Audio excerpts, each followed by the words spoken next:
நிச்சயமாகவே நீர்தான் எங்களை ஆசீர்வதிக்கிறார்கள்.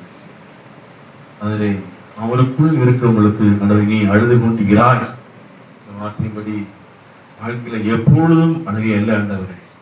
ஒரு பக்கம் அழுகை, ஒரு பக்கம் கழிப்பு ஆண்டவரே. ஆமென்.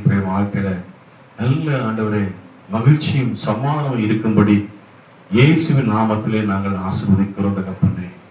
அப்பா ஸ்தோத்திரம் ஸ்தோத்திரம். எல்லாரும் வாழ்க்கையிலும் ஆமென் ஆண்டவரே ஞானத்தோடு செயல்பட்டு ஆமென் புத்தியாய் ஆண்டவரே ஒவ்வொருவருக்கும் ஆண்டவரே நீ ஞானத்தை கொடுங்க.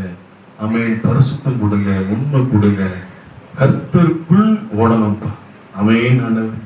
அநேக வாழ்க்கையில ஆமென் தகப்பனே தடுமாற்றங்கள், ஆமென் தகப்பனே வீண் செலவுகள், வியாதி, பல பிரச்சனைகள் மத்தியில போறாங்க. ஆனாலும் இயேசு கிறிஸ்து எல்லா வியாதியும் சுமந்து தீர்த்தார். எல்லா தரித்திரத்தையும் சுமந்து நாம் ஐஸ்வர்யங்கள் ஆகும்படி தரித்திரத்தை சுமந்து கொண்டார். ஆமென். உன்னுடைய வாழ்க்கையில ஆசீர்வாதம் உண்டு, சுகம் உண்டு, மகிழ்ச்சி உண்டு. ஆமென் ஆண்டவரே. அப்பா ஸ்தோத்திரம் தகப்பனே. இயேசுவின் நாமத்திலே ஆமென். ஒவ்வொரு குடும்பத்திலும் அப்பா ஆண்டவரே தகப்பனே தினமும் ஜெபித்து எதைகளை வாசித்து சாட்சியா இருக்கட்டும் அப்பா.